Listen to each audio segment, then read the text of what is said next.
welcome, I'm Robert, and this is another solo review. Today I'm going to talk about Airborne Commander, a game by Aaron Loster, which you can purchase on Game Crafter currently.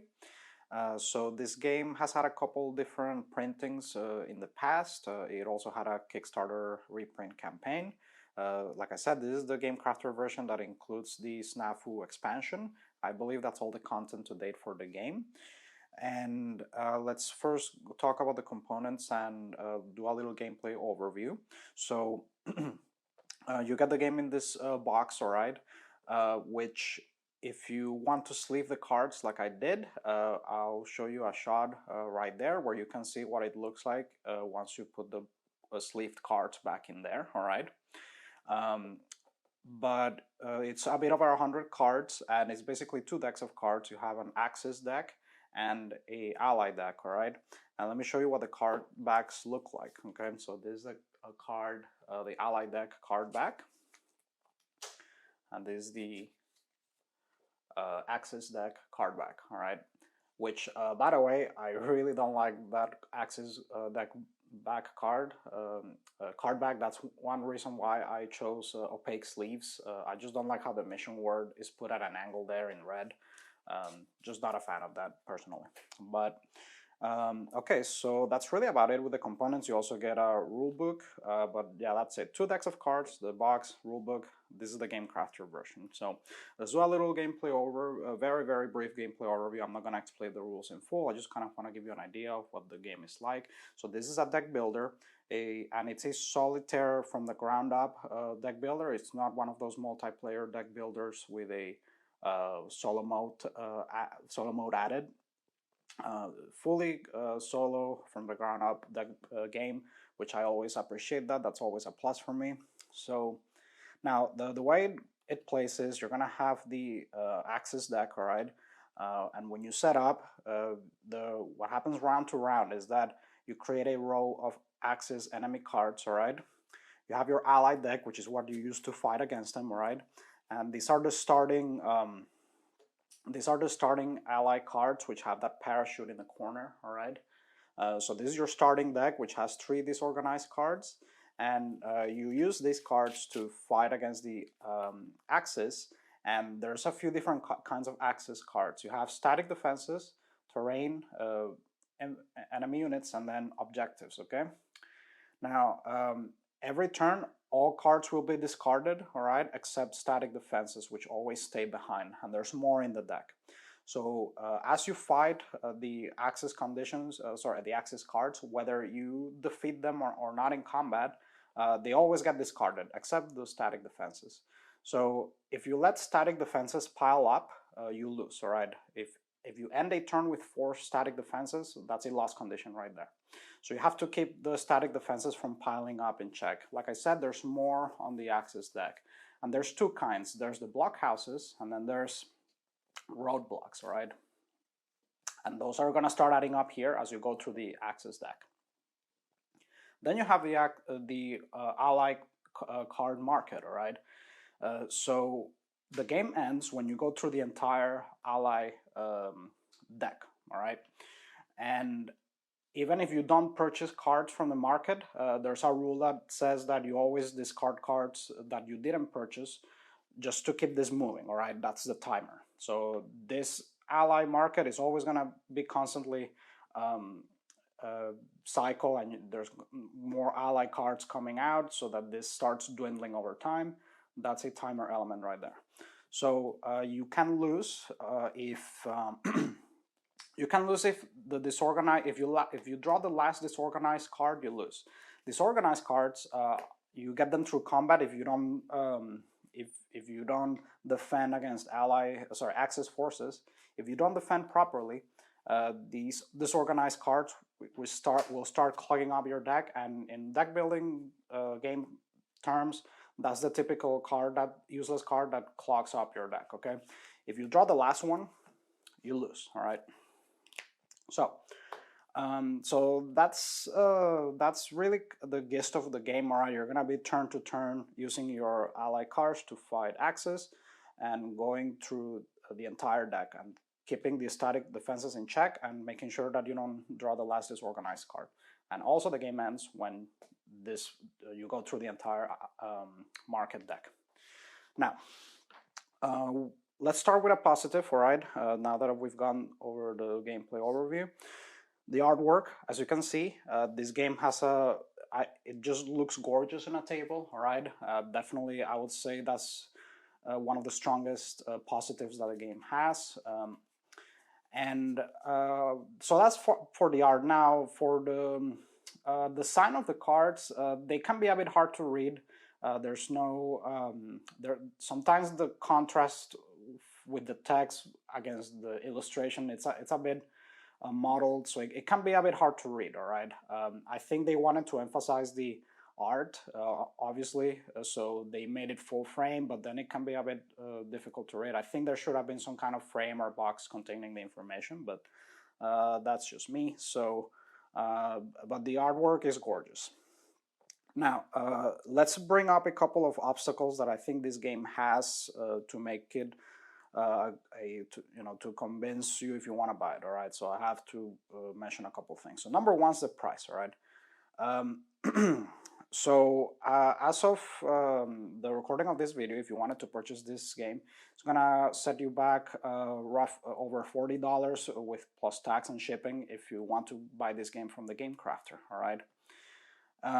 Now, I understand that games, it's not just the cost of the components. If you're going to start comparing components, games also, research costs and all that, and you're printing it on demand, so that obviously is going to be more expensive from the Game Crafter. But it is a tough sell because you just get a couple decks of cards and a box. That's it.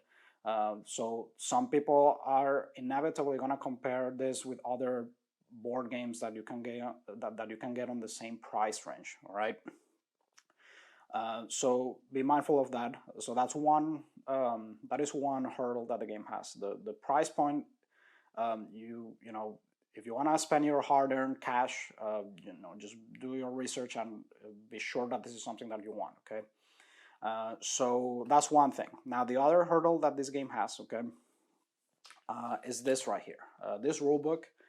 I really did not like this rulebook because number one, you'll probably need a magnifier to read that text, all right? So now, it wouldn't be as much of an issue, just kind of getting over the fact that the text is super tiny and trying to read it, if the rules were eloquently written and intuitive, which they're not. I did not have a good time learning this game the first time. I actually played this game for the first time last year, and I did have a bit of a hard time learning it, but then revisiting it somehow, trying to figure out again, relearning it was really, really annoying, because the rules are just not intuitive. The way that the information is presented is not intuitive for a... the thing is, I think that for a game that is just a deck builder, with a couple deck of cards, no other components, in my opinion, it should not be this difficult to learn. All right. I have played many other deck builders. So to give you an example, Aeon's End, I think you could agree with me that it's a bit bigger in scale. All right, and it has more components. It has more things going on. However, that game is really, in my opinion, a piece of cake to learn. It really doesn't have. It's not that it has some unique mechanics like the portals or whatever, and the bosses, and I did not have a hard time learning that game. This just being a card-driven deck builder, I think that the way that the information is presented is just really obtuse and unintuitive to learn, and the rulebook really doesn't do it any favors. All right. So now, so that's another hurdle. So the price point and this rulebook, I did not have a good time learning this to play this game, and relearning it after visiting it after over a year of not playing it. It shouldn't be this difficult to pick up a game and learn it, right? In this case, for what it is, it's just a deck builder. I think the rulebook could be a lot better. I don't envy the task of writing a rulebook. I'll always say that, but I do have an issue with sometimes when how disproportionate something is to learn versus what it is. Um, you know, if we're talking about some big war games, simulation war game with tons of components, yeah, of course that's going to be complicated. But this is just a card-driven deck builder. Why is it so difficult to learn? So big negative for me, the rulebook. All right, now, so those are a couple hurdles it has. Now, another hurdle it has, all right, another negative that I need to mention out of the way. The game is very swingy. So there's two ways that you can play against the Axis deck, okay? You can do a completely randomized setup, right? You just shuffle the Axis deck and you have at it, all right? And that is extremely brutal and very swingy, all right? You might just be in situations where there's not really anything you could do, and that's going to happen. The other way that you can play is there's numbers on the corners of the Axis cards, all right, and it goes up to 63. And you can arrange the deck for a more balanced experience. You can arrange the Axis deck in numerical order, and that definitely, I will agree, is a much more balanced experience, and I find it more fun. It gives me more of a chance to win, but it really is not fun arranging the entire Axis, the 63 cards in perfect numerical order. That takes me at least 5 minutes, and it's just not fun having to rearrange the entire deck in perfect numerical order just so that I can have a more balanced experience. I don't enjoy having to rearrange it. Now, okay, so those are the three major hurdles: the price point, rulebook, the swinginess of the game. If the swinginess of the game. Now, on the other side, though, when speaking of difficulty, a good sign of a solo game is it should be difficult, all right? Because if you just win all the time, it gets boring fast. So it should be difficult. I just don't like how swingy it is, all right? Because when you shuffle the Axis deck randomly, you could just have all of the static defenses piled up, accumulated within the first half of the deck, and you're not going to stand a chance. So I think it's almost imperative to play the majority of the time with an arranged deck so you can have fun. It doesn't feel fun if you don't ever win either. That's a problem. So the swinginess is an issue. Now, once you get past all that, there is fun to be had with this game, for sure, all right? I like the combat. It is unique, and the game has an interesting arc where at the beginning you typically want to focus on purchasing cards, and then later on you focus on acquiring victory points. There is a victory point aspect to the game. I haven't really paid that much attention to that because it's tough to gain victory points. They do feel earned. I just want to survive. Dang, like it is really tough. So I just kind of focus on surviving. I don't really care that much about the victory points. That's mostly, I think, that happens towards the end of the game. So 30 minutes, it says 30 minutes gameplay time. That's about right, I would say. The game has a very strange pace because of those stages it has. Initially, you're focusing on purchasing cards, but you're not really gonna be defeating a lot of bad guys initially, which feels weird. I mean, it is a World War II game. You expect that you're gonna be defeating bad guys. You're not. You're mostly just on the defensive. You're on the defensive stance initially, just trying not to acquire disorganized cards and trying to add more good cards to your deck. That's kind of your stance at the beginning. Typically, that's how the game goes. And then, once you have a decent deck, then you start defeating Axis cards and racking up victory points. Okay, so it can take a bit of time for you to feel that reward. All right, but it does feel earned. But yeah, so I think that really is it. So let me just go ahead and summarize here. So the pluses, the artwork, and the fact that it's a solitaire game from the ground up. There's replayability too. There's tons of different ally cards, tons of different Axis cards. So there's good replayability here. There's good variability with the decks. The artwork's great. And it is fun. The mechanics are fun. It's just the learning of the rules aspect I really did not enjoy. And I know, and one thing that I have heard of in the past from great game crafter games is I believe that there's some component limitation when it comes to the rulebook. So maybe they didn't really have the option of making the rulebook longer with more pages, because what I would have done is I would have made the text bigger and add more pages. It really would have helped. I do not enjoy reading this rulebook. I did print. I printed this, all right, just so that I have an easier time reading the rules. This is from the Board Game Geeks file section, but I shouldn't have to do that. The rulebook should just be better made, so that I can just read it a bit easier.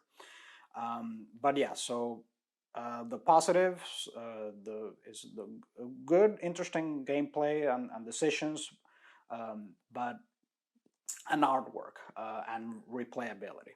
It's very portable too. So for what it is, once you get past the rules hurdles, this is a pretty portable game. All right, I like it. So proportionally for how the type of experience it provides and the decisions it provides versus the size, it has a good size to crunch ratio. Right, so great portable game.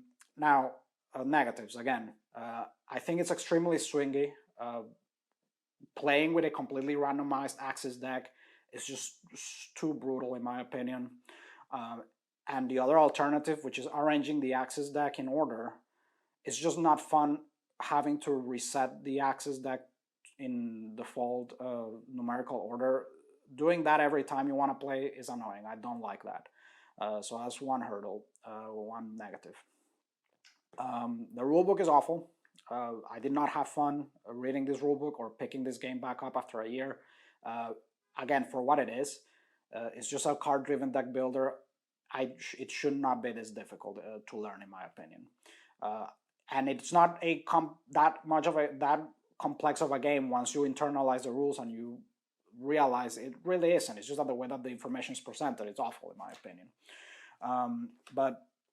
So that's another negative right there. And one last thing I'll mention is I think some people have made a good comparison to Friday, another solitaire deck builder, in the sense that it rewards repeated play, and once you figure out a good formula for which cards you should prioritize from the market and how to address access cards, it does give you that reward from learning the contents of the deck.